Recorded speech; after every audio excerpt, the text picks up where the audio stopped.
Hello, Maverick. Do you like the car?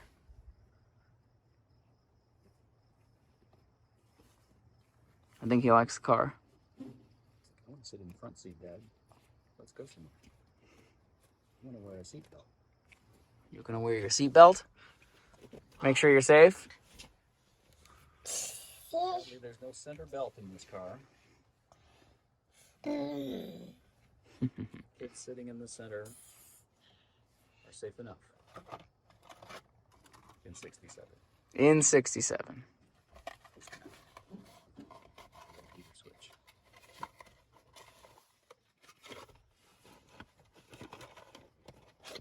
Gonna put some parts on, Maverick.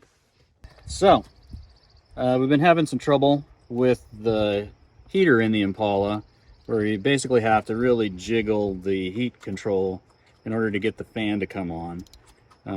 This looks like probably the original 1967 switch.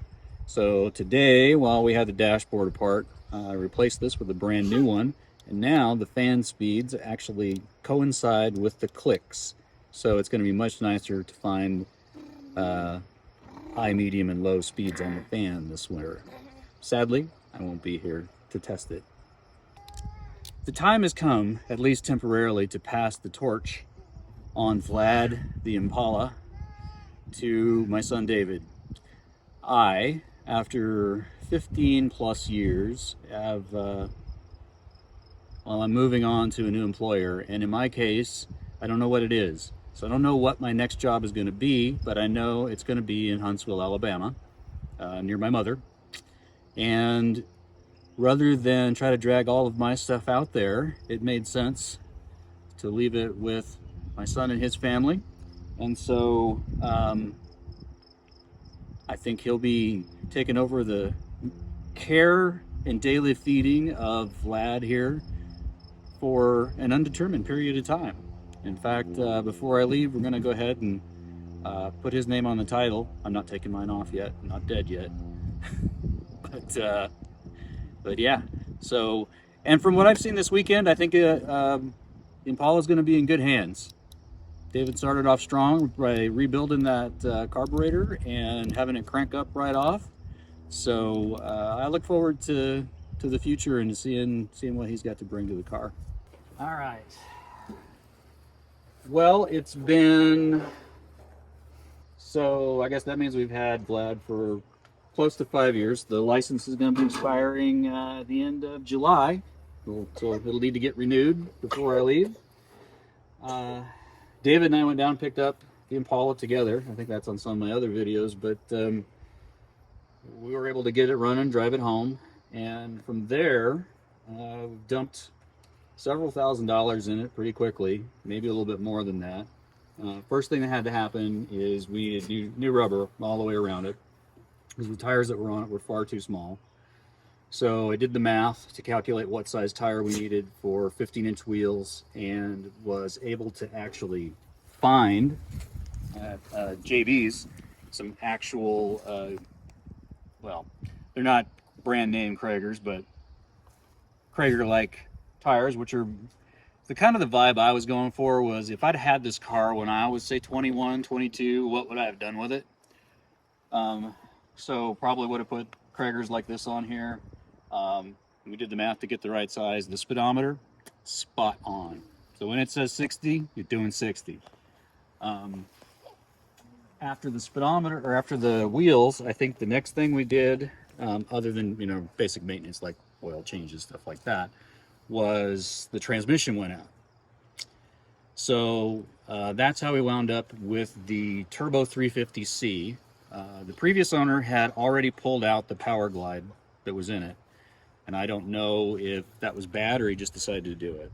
But the Turbo 350 that was in here didn't last very long, so I was able to trade that in, get a rebuilt Turbo 350C, the difference being the torque converter locks up, which gives you a little bit better performance on the highway, fuel economy, and you lose about 10% in slip, I think, on the original torque converter, and so this takes that out. So we replaced the transmission, put a stage 1 shift kit in it when we did it, Drove this to Seattle and back shortly thereafter, and it did great on that trip. And then the next thing I believe that I replaced, it's got brand new shocks all the way around, air shocks on the rear, and the shocks on the front stiffened up a little bit. They got, can't think of the technical name right now, but they've got the spring on them, so it stiffens up the suspension just a little bit. I just felt like, you know, the shocks that they make these days are not typically designed for a car that's this heavy. So I wanted a stiffer ride. And so I bought the heavy duty springs. After the springs, let's see, where did we go? Oh, well, I skipped over the alternator, which was part of the 67 Catalina, or 66 Catalina. So that came right off the 66 Cat. It had an issue. I had to send it in and have it rebuilt, which they were really good about. They fixed it, sent it back to me, and it's been running great ever since. And see, we replaced the water pump twice. Don't really know why the first water pump failed, but this one seems to be doing well. And we actually took the time to paint it before we put this one on, so it's not rusting out.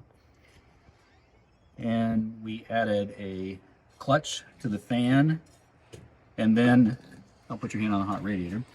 Shortly thereafter, we also put in a new radiator. To do a little bit of modification to this because I couldn't find anybody that had an exact replacement. I have the old radiator, by the way, in the barn in case you ever want to have it record. But this radiator does a good job. When David put that 180 thermostat in there, it's been running pretty close to 180, so that tells us that the radiator is cooling as it should. We did the brakes. The master cylinder went out on this not too long after we got done adjusting the brakes. So that's a new master cylinder, and in retrospect, I wish I'd painted that too. But yeah, it's not very hard to take off. So the master cylinder went out. Fortunately, it gave up its final few ounces of fluid right here in the yard, so I didn't have to have a heavy risk out on the highway. So anyway, I replaced that, and the brakes have been nice and firm. I expect that by the time I get back here, they may have a power brake module added onto it if I've been paying attention to my son correctly. And oh, exhaust work. On the passenger side, the exhaust on here, these came from the factory with this heat riser. A lot of people don't like them, and jury's out for me. The idea here is this valve will close when the engine's cold, pushing warm exhaust air throughout the intake manifold and helping the performance while the car is cold. And then once it warms up, the valve opens and allows the exhaust to flow out.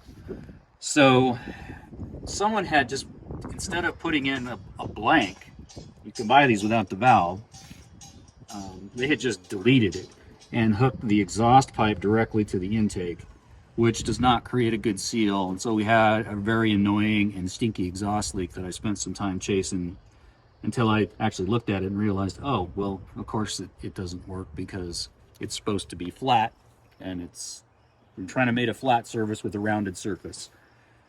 So I bought the heat riser that's in there, and then I also bought one with the valve deleted in case we decide we don't like it. And hopefully I can find that before I head to Alabama so that I can put it in the parts box that I'm setting up for David.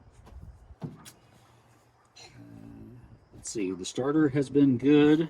The battery has been good, but that one came out of, again, the Catalina. Seat covers.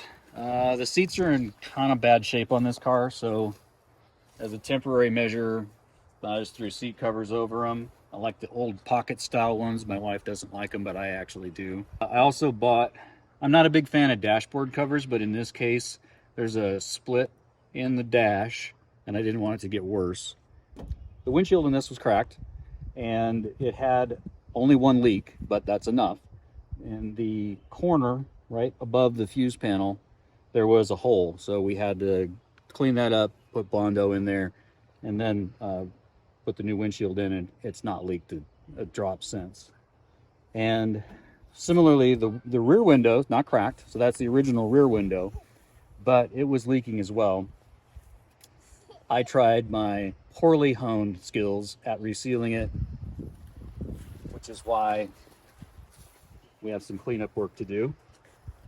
Decided that a person should know their limitations and took it down to the people who replaced the front windshield and had them put it back in for me.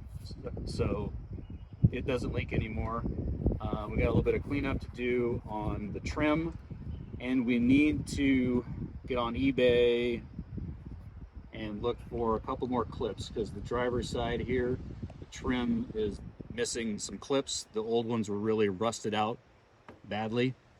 So once we find those clips, then we can snap the rest of this in. But obviously, probably don't need to do that until after we get it cleaned up anyway. This right here, be left for David. I had put some rust inhibitor on here. I wanted to finish that, but I didn't want to ruin the trim. I think when I sprayed this on, it was when the rear window was out. So I just kind of stopped there, because you need to tape the rear window, and then you can put some rust inhibitor on it. Clean it up here, put rust inhibitor on, and I don't know. I'll leave that in David's hands. But lately, I've been very distracted. One, because the school that I work for is shutting down, so my job is going away at an undetermined date, but soon. It's getting sooner every day. And so my temporary project, which will probably need its own whole video, is my sister's 1972 Dodge Travco. I have spent all my weekends lately trying to get that thing ready to drive it out to Huntsville, Alabama, where my sister can actually make use of it. So sadly, that Vlad here has been neglected by me. Thankfully, But not by me. That's right. Thankfully, David was here to fix the carburetor and pick up the slack. So that's all I got.